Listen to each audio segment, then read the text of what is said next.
할렐루야. 옛날에 어느 성문 곁에 지혜로운 노인 한 분이 앉아 있었습니다. 그 앞을 지나가던 한 청년이 와서 물었지요. 할아버지, 이곳이 살기가 좋은가요? 그렇지 않은가요? 저도 이곳에서 한번 정착해서 살고 싶은데요 라고 질문을 했습니다. 그러자 노인이 다시 젊은이에게 물었죠. 자네, 전에 살았던 곳은 살기가 괜찮았는가? 네, 괜찮았습니다. 그 말을 듣고 노인이 다시 말을 했습니다.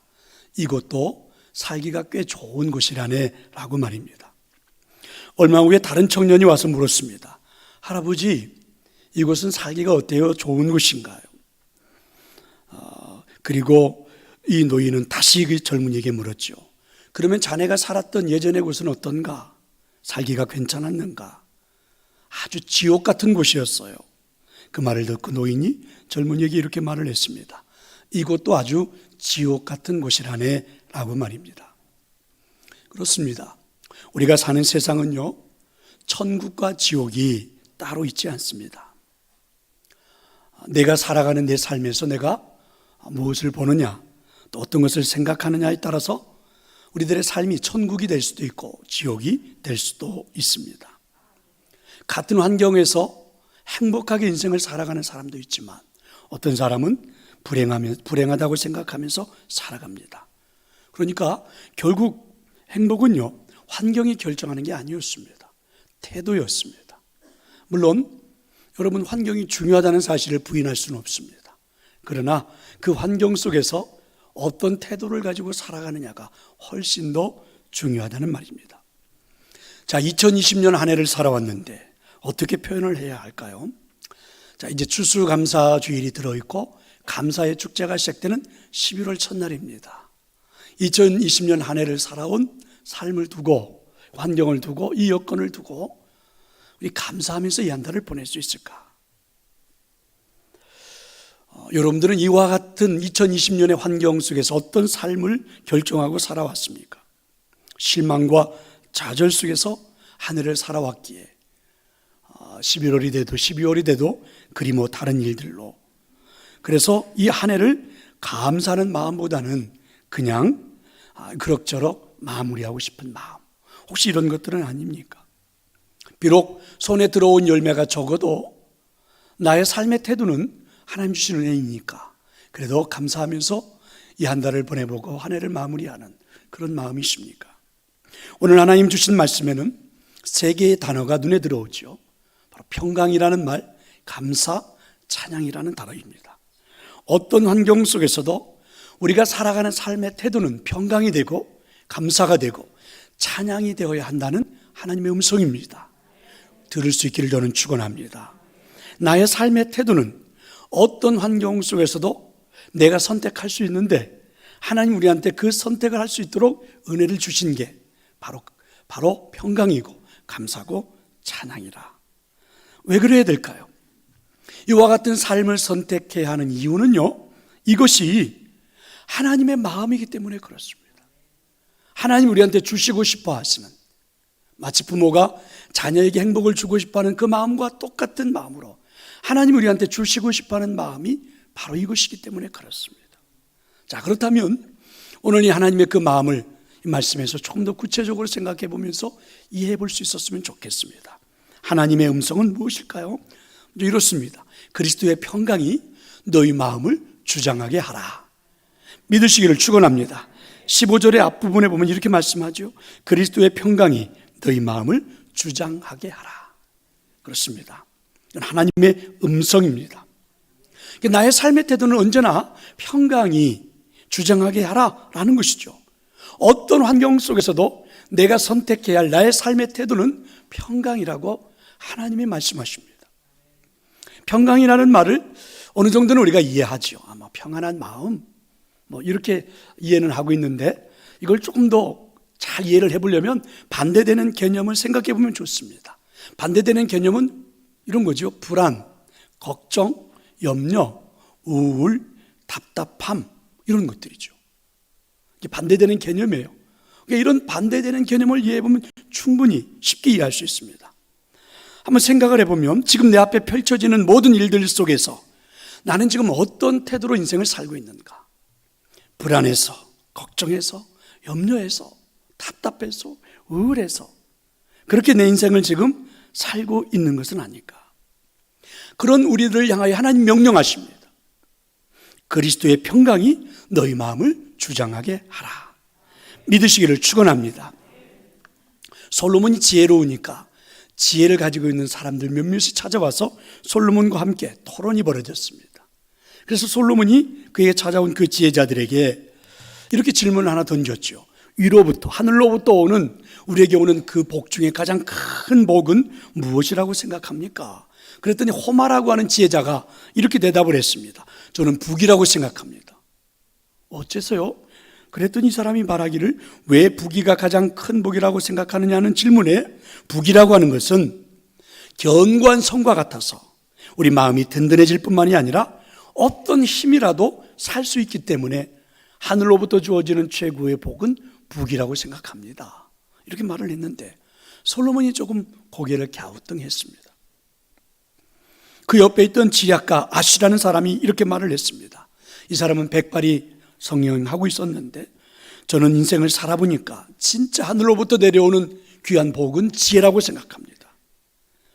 지혜는 선한 길로 우리를 인도하고 우리의 영혼을 지킬 수 있을 뿐만이 아니라 지혜를 가진 자는 명예도 얻을 수 있기 때문입니다. 이렇게 말을 했죠. 솔로몬은 이 말에도 동의할 수가 없다고 그랬습니다. 마지막으로 랍비 피셀이라는 사람이 이렇게 말을 했습니다. 위로부터 오는 복 가운데 가장 큰 복은 덕이라고 생각합니다. 덕이 많으면 좋은 친구들을 얻을 수 있기 때문입니다. 그런데 솔로몬이 이 말에도 별로 그렇게 반응을 하지 않았죠. 그랬더니 이제 이 나머지 지혜자들이 솔로몬에게 물었습니다. 그러면 당신은 하늘로부터 오는 최고의 복이 뭐라고 생각합니까? 이렇게 물었더니 솔로몬은 쓴 웃음을 지으면서 한마디로 이렇게 대답을 했습니다. 평강이라고 저는 생각합니다. 사람들이 의외의 대답을 들었어요. 다른 거라고 생각했는데, 그런데 솔로몬이 주변을 돌아보면서 이렇게 말을 했습니다. 많이 가지면 무엇합니까? 궁궐의 산들 무슨 낙이 있겠습니까? 걱정과 근심으로 하루하루를 살고 있는데 지혜가 많으면 무엇합니까?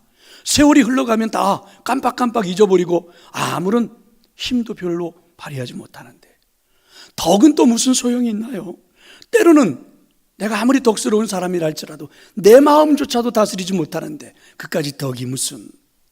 저는 내 마음이 평강으로 이루어지는 것이 가장 복이라고 생각합니다. 이렇게 말을 했습니다. 아무리 많은 것을 가졌다 할지라도 최고의 학문을 또한 배웠다 할지라도 여러분 정말 우리 마음이 평강하지 않으면 행복을 느낄 수 없다라는 우리 인생의 인간의 아주 그 모습을 보여주는 거죠. 그래서 오늘 주님은 우리한테 그리스도의 평강이 너희 마음을 주장하게 하라 이렇게 말씀하셨습니다. 그런데 여기 보면 평강이라는 말씀 앞에 중요한 수식어가 하나 붙었습니다. 그리스도의 평강이라고 말씀해요. 그냥 평강이라고 말씀한 게 아닙니다. 예수님이 주시는 평강을 말씀했습니다. 왜 그리스도의 평강을 주장하게 해야 할까? 그리스도의 평강을 누리도록, 그리스도의 평강을 누리며 우리 인생을 살아가도록 하나님이 우리를 그렇게 만드셨고 부르셨다는 거예요. 그게 이제 15절 하반절인데요. 이렇게 말씀하잖아요. 너희는 평강을 위하여 한 몸으로 부르심을 받았나니. 할렐루야. 그렇습니다. 하나님이 나를 선택한 이유가, 나를 구원한 이유가 이와 같이 그리스도의 평강을 누리도록 하시기 위해서. 그러니까 예수님께서 십자가에 달려 돌아가시면서 나를 선택하고 나를 구원하신 이유가, 그래서 그분이 십자가에서 죽으면서 우리에게 주고 싶으셨던 것이 바로 이 평강, 그리스도의 평강이라는 것입니다. 그래서 오늘 성경은 아예 구체적으로 이렇게 말을 했어요. 우리는 예수님과 한 몸이지 않느냐. 그래서 예수님이 누렸던 그 평강이 그래서 우리 안에서도 누려질 수 있다. 이렇게 우리 하나님은 말씀해 주신 것입니다. 자, 중요한 거죠. 그럼 그냥 세상 사람들이 말하는 평강하고 예수님이 우리에게 주신 평강은 무슨 차이가 있습니까? 그리스도의 평강은 무엇을 말할까요? 이해하려면 가장 좋은 게 저는 이거라고 생각합니다. 갈릴리 그 바다 한복판에서 태풍이 불어왔습니다. 그런데 그 태풍이 불어온 그 한복판에 배가 뒤집힐 뻔하는 역경 속에서도 예수님은 고요함을 전혀 잃어버리지 않았습니다. 태풍 앞에서, 풍전등화 같은 상황 앞에서도 그분은 전혀 불안하거나 걱정하거나 요동치지 않았습니다. 그걸 그리스도의 평강이라고 말씀합니다. 또 하나는요, 예수님은 억울하게 누명을 쓰고 모진 고난을 받고 그리고 십자가에서 죽어갑니다. 그런데 그 환경 속에서도 예수님은 흔들리지 않았습니다. 오히려 자신을 모함했던 사람들을 바라보면서 하나님, 저들을 좀 용서해 주세요, 이렇게 말씀하시면서 죽어가셨습니다. 이걸 그리스도의 평강이라고 그러죠. 그러니까 여러분, 태풍과 같은 죽음 일보 직전 앞에서도, 자기를 죽여서 음모해서 모함해서 죽이는 그 사람들 앞에서도 전혀 요동치지 않는 것, 불안하거나 걱정해하거나 답답해하거나 힘들어하지 않는 것, 이걸 그리스도의 평강이라고 합니다. 근데 하나님이 우리에게 주신 것이 바로 이겁니다. 우리를 구원시켜 주신 이유가, 우리를 선택하신 이유가, 예수님이 십자가에서 죽으신 이유가 우리 안에 그런 평강이 존재하도록, 그런 평강을 누리며 살도록 은혜를 베풀어 주신 것입니다. 자, 그러면 이제 한번 우리가 스스로에게 돌아봐야 합니다. 나는 그리스도의 평강이 주장하고 있는가? 내 삶을 주장하고 있는가? 그럼 어떻게 알 수 있습니까? 그럼 여러분, 대부분 이렇게 많은 심리학자들, 또 대부분 많은 사람들이 이렇게 말을 합니다. 내 마음에 평강이 넘쳐오르면, 내 마음이 평안하면 제일 먼저 나타나는 게 얼굴로 나타나고 그 다음에 말투로 나타난다고 그래요. 좀 멀리 안 떨어져 있고 마스크를 다 쓰고 있어서 옆에 있는 사람을 한번 검사해보라고 하고 싶은데 그럴 수는 없는데, 여러분들이 보시기에 저는 평강해 보입니까? 다행입니다. 여러분들은 좀 평강하다고 생각하십니까? 거울을 보면서 정말 나는 평강한 얼굴이야, 이렇게 말할 수 있습니까? 링컨이 대통령이 되었을 때 그를 도와주었던 한 사람이 옆에 와서 어떤 한 사람을 장관으로 천거를 했어요. 그래서 링컨이 그 사람을 면접을 보았습니다. 그런데 마음에 들지 않아서 그를 장관으로 기용하지 않았습니다. 그래서 대뜸 찾아와서 물었습니다. 아니, 내가 추천한 사람을 왜 기용하지 않았습니까? 이 사람은 정말 유능한 사람인데. 그때 링컨이 이렇게 대답을 했습니다. 얼굴이 마음에 들지 않아서 그랬습니다. 그랬더니 추천했던 사람이 깜짝 놀라면서, 아니, 그거야, 얼굴은 하나님이 주신 것인데 태어날 때 그렇게 가지고 태어난 얼굴을 어떻게 하라고, 이렇게 질문하는 겁니다. 그때 링컨이 대답하기를, 아닙니다. 사람이 마흔이 넘으면 자기 얼굴에 책임을 질 수 있어야지요. 감사하는 마음으로, 평강의 마음으로 살아가면 그 얼굴은 반드시 책임질 수 있는 얼굴이 됩니다. 이렇게 대답을 했다고 합니다. 성도 여러분, 자, 2020년을 살았습니다. 여러분의 삶의 태도는 무엇입니까? 한 번도 경험해 보지 않았던 일들이긴 하지만 지금 이 한 해를 살고 난 여러분의 얼굴에 나타난 삶의 태도는 어떤 것입니까? 평강입니까? 아니면 불안, 걱정, 염려, 고민, 그리고 답답함, 우울함입니까? 여러분의 얼굴에는 어떤 글씨가 써 있습니까? 하나님이 그토록 예수 그리스도를 통하여, 그리고 하나님 우리를 선택한 이유가 그리스도의 그 평강이 우리 마음을 주장하게 하라, 이렇게 우리를 이끌어 주셨건만, 물론 어렵고 힘든 환경이었던 것은 사실이지만 이 한 해를 살아온 여러분의 얼굴에는 어떤 그림이, 어떤 얼굴이 되어 있는지 하나님 우리에게 말씀해 주시는 것입니다. 사랑하는 성도 여러분, 미소가 사라져 버렸나요? 굳어진 얼굴이 되어 버렸나요? 그러나 환경은 어렵지만 여러분의 얼굴에 엷은 미소가 번졌으면 좋겠습니다. 힘든 환경인 것은 사실이지만 사람들을 볼 때마다 그저 위로해주고 격려해주고 축복해주는 말로 이끌어 가셨으면 참 좋겠습니다. 왜냐하면 그리스도의 평강이 우리 마음을 주장하고 있으니까 은혜로 살 수 있기를 축원합니다. 또 하나 하나님 우리에게 들려주시는 구체적인 하나님 음성은 무엇입니까? 그리스도의 감사가 너희 마음을 주장하게 하라.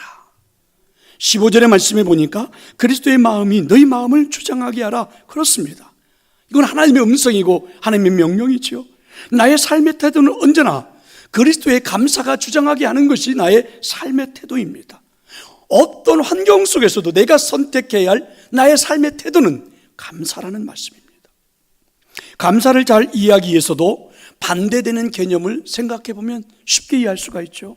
반대되는 개념은 우리가 잘 아는 것처럼 불평입니다, 원망입니다, 짜증입니다, 비관이죠, 저주입니다. 지금 내 인생 앞에 펼쳐지고 있는 상황들 앞에서 여러분이 취한, 여러분이 선택한 여러분의 삶의 방법은 무엇입니까?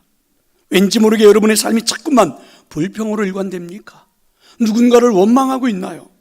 자꾸만 여러분의 삶이 짜증이 나서 옆에 있는 사람들의 화를 내고 있습니까?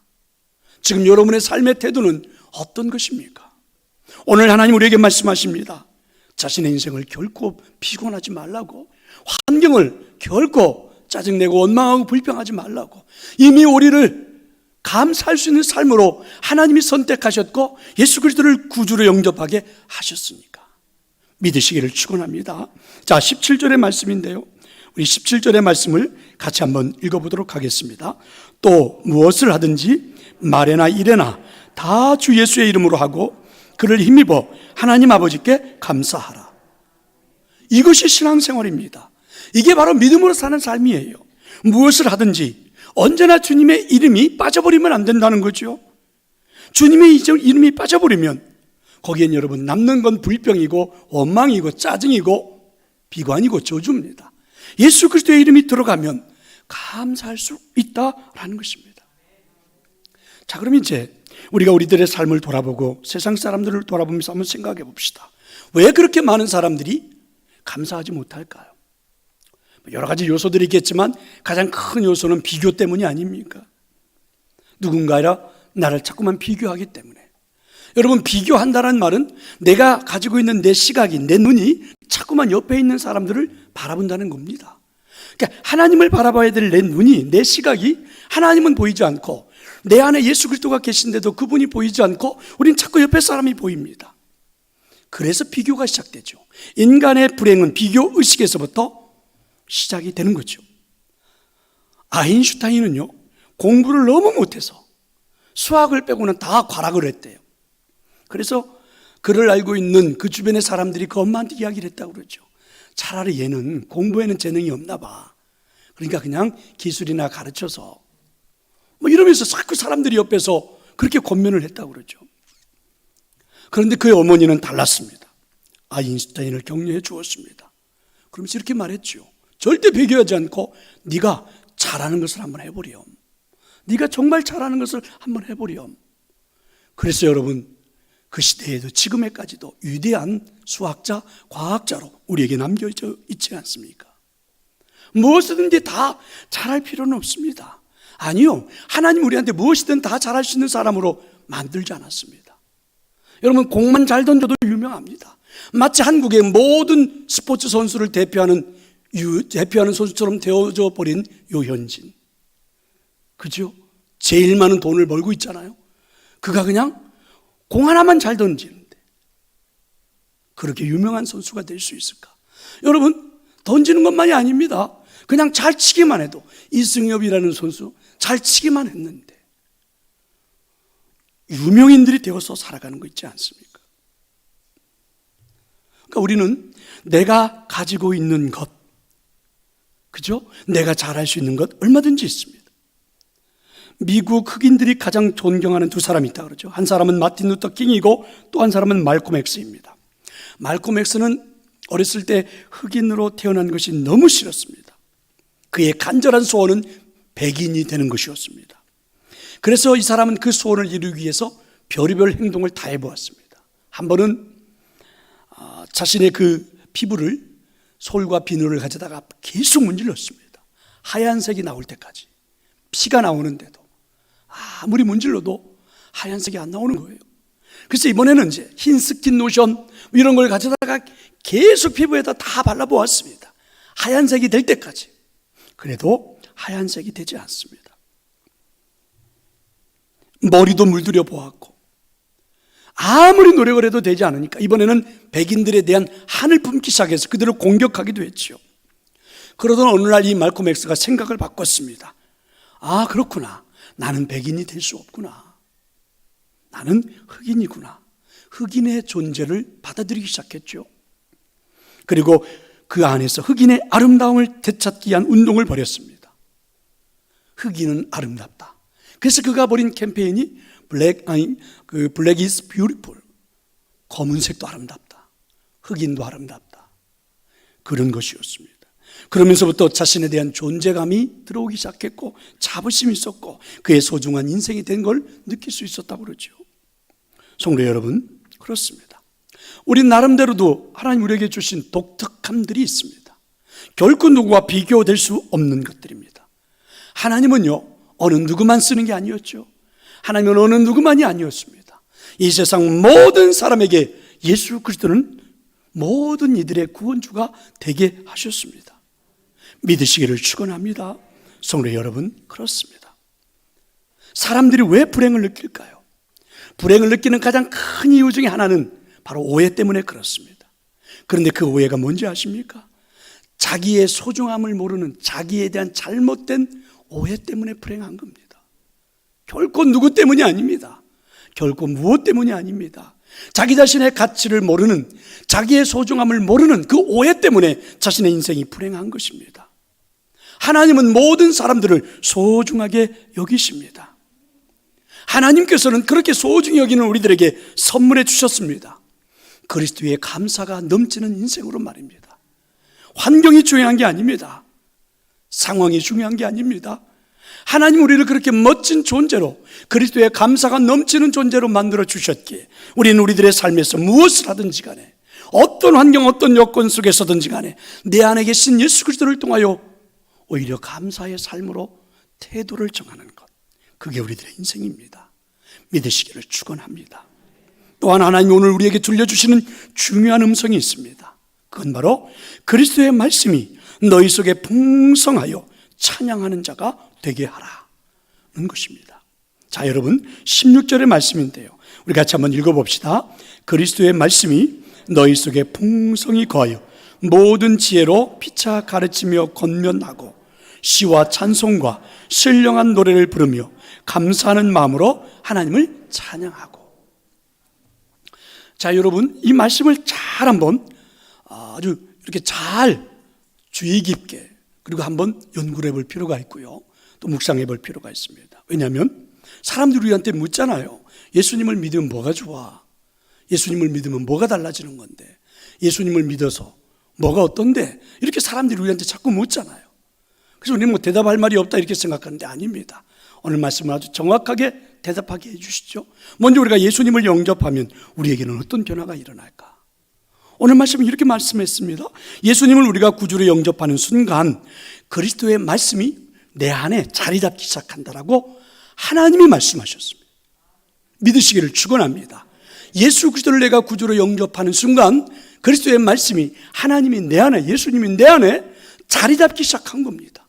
내가 원했던 게 아니에요. 내가 사정했던 게 아닙니다. 내가 그렇게 하려고 노력했던 게 아닙니다.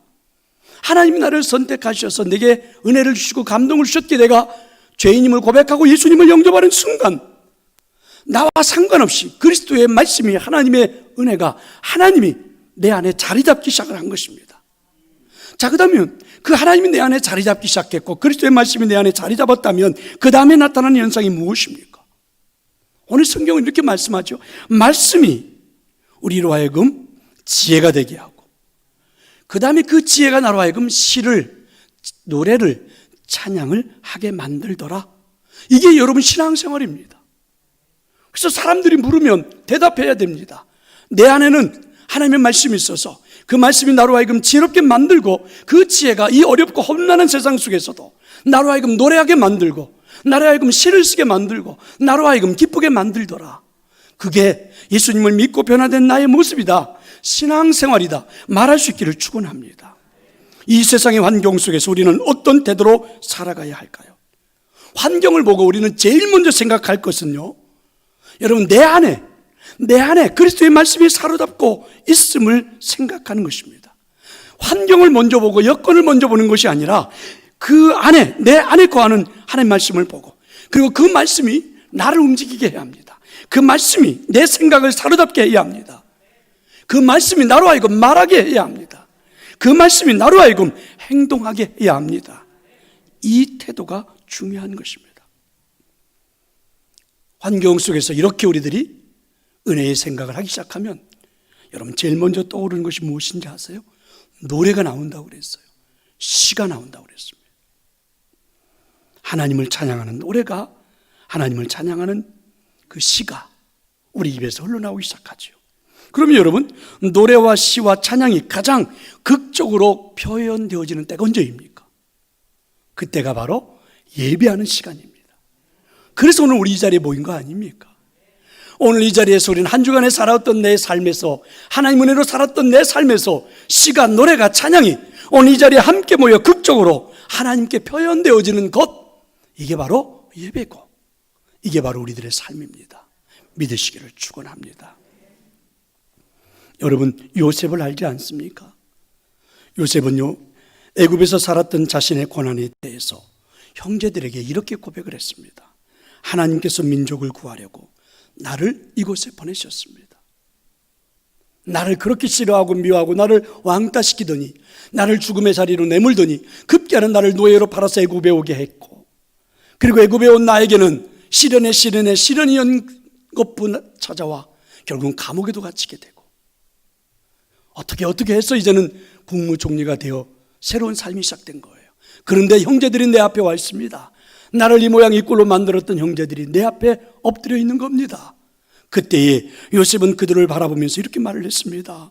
하나님이 나를, 형제들을 구하려고, 우리 가족을 구하려고 이곳에 보낸 거예요.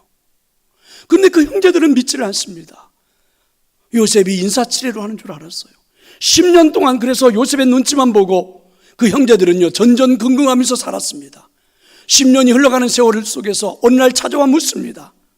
제발 우리에게 보복하지 말아라. 우리에게 원수 갚지 말아라. 이때 여러분, 요셉이 오히려 눈물을 흘리며 통곡을 하면서 형제들에게 말했습니다. 아니에요. 저는 형제들을 미워하는 게 아닙니다. 원수 갚으려고 하는 게 아닙니다. 저는 저의 인생을 두고 하나님께서 우리 가족을 살리기 위해서 이곳에 나를 보냈습니다. 이렇게 고백을 했습니다. 여러분, 한번 생각을 해보세요. 아니, 어떻게 그렇게 말할 수 있을까? 아무리 형제지만 나를 죽이려고 했고, 나를 노예로 팔아버렸고, 내가 애굽에서 살아온 삶들이 어떤 삶인데, 내 원수 같은 그 형제들을 앞에 두고 어떻게 내 마음이 그렇게 고백할 수 있을까? 그런데 여러분, 요셉은 그와 같은 환경 속에서도 하나님의 말씀으로 노래하는 인생을 살았습니다. 하나님의 말씀으로 시를 읊는 인생을 살았습니다. 하나님의 말씀으로 예배하는 인생을 살았습니다. 그래서 그는 형제들 앞에서 그렇게 말할 수 있었습니다. 사랑하는 성도 여러분, 그렇습니다. 내 안에 계신 하나님의 말씀, 내 안에 자리 잡고 있는 예수 그리스도의 말씀이 내 생각, 내 마음을 움직이면 얼마든지 가능합니다. 저는 여러분에게 그런 은혜가 있기를 축원합니다. 성도 여러분, 환경은 수시로 변하지 않습니까? 어떤 건 예측할 수 있는 상황이었지요. 그런데 어떤 건 예측도 할 수 없는 상황들이 또 우리 삶에 펼쳐지기도 하죠. 생각해보면 그 상황들은 내가 만들 수도 없고 마음대로 비켜갈 수도 없습니다. 거부할 수도 없고 도망갈 수도 없어요. 그러나 그 상황들을 대하는 태도는 내가 결정할 수 있습니다. 지금까지 우리가 결정한 삶의 태도는 무엇입니까? 하나님 오늘 우리에게 원하시는 것은 무엇입니까? 우리의 삶의 태도는 하나님은 평강과 감사와 찬양이라고, 그래서 예수님을 십자가에 죽이셨다고, 그리고 우리에게 주신 최고의 선물이라고, 그래서 나를 하나님이 부르셨다고 말씀하십니다. 여러분, 그렇게 인생을 살아가십니까? 지구촌 교회의 원로 목사인 이동원 목사님이 주는 감동의 메시지가 요즘 그 인터넷상을 뜨겁게 달구고 있고 많은 이들에게 감동을 주고 있지요.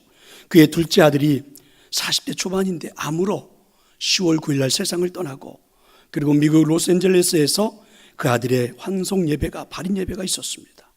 발인 예배 장소에서 이 목사님은 그렇게 감동의 메시지를 전했습니다. 나는 손양원 목사님으로부터 배운 감사의 삶이 있어서 내 아들을 보내면서도 나도 그렇게 감사를 드립니다. 그러면서 이 사람은 제목을, 그의 아들 이름이 범인데요, 아들 범과 작별하며 드리는 감사로 메시지를 전했는데요, 이렇게 말을 합니다. 내 아들이 지독한 암의 통증에서 해방되어 오히려 감사합니다. 하나님의 나라 천국에 입성한 것에 대해서 감사하고, 유독 유모가 많았던 이 아들 덕분에 그동안 기쁨을 누리며 살았던 것도 감사하고, 단 한 번도 불평 없이 자기 아내, 그러니까 며느리죠, 자기 아내만을 자랑하던, 그리고 애교 덩어리 손자를 남겨주고 가서 감사하고, 어려서 게임을 그렇게 좋아하던 아들이 커서는 게임을 변호하는 변호사가 된 것도 감사하고, 아들의 고통을 통해서 예수님을 내어주신 하늘 아버지의 고통을 이해할 수 있어서 감사하다, 이렇게 말을 했습니다. 그리고 후반부에는요, 이런 감사도 했습니다. 아들의 암투병을 통해 수많은 암 환자의 고통과 연대하게 된 것을 감사했고, 자식을 먼저 떠나보낸 수많은 부모들의 고통과 연대하게 되어서도 감사하고, 아들의 치유를 위해서 기도했던 수많은 중보 기도자들과 한 몸 한 지체가 된 것도 감사하고, 무엇보다도 아들이 들어간 그 천국을 더 가까이서 소망하게 되어서 감사하다. 그러면서 그의 아들을 보내는 마지막 메시지, 마지막 설교를 그렇게 했습니다. 그의 감동의 이야기가 많은 사람들의 마음을 움직였죠. 그렇습니다. 성도 여러분, 여러분의 삶의 태도는 무엇입니까? 여러분은 어떤 삶의 태도를 가지고 살아가십니까? 오늘 하나님 우리에게 말씀하십니다. 하나님 우리에게 주셨던 삶의 태도는 평강이고 감사고 찬양입니다. 이것을 위해서 예수님을 십자가에서 죽게 하셨다는데, 이 삶을 우리에게 선물해 주시려고 하나님 우리를 부르셨다고 하시는데, 이 삶이 내 삶에서 누려지도록 성령님이 오늘도 우리와 동행하고 계시다고 하시는데, 그렇다면 여러분, 내 환경 분명 어렵고 힘든 것이지만 참 경험해보지 못했던 2020년 한 해를 살아온 것은 사실이지만, 그래도 우리 이 태도를 우리의 삶의 모습으로 결정해야 되지 않을까요? 그저 우리 마음을 평강으로 감사하면서, 오히려 하나님을 향하여 시를 부르고 노래를 부르며 찬양하면서 이 한 해를 마무리할 수 있기를 간절히 축원합니다.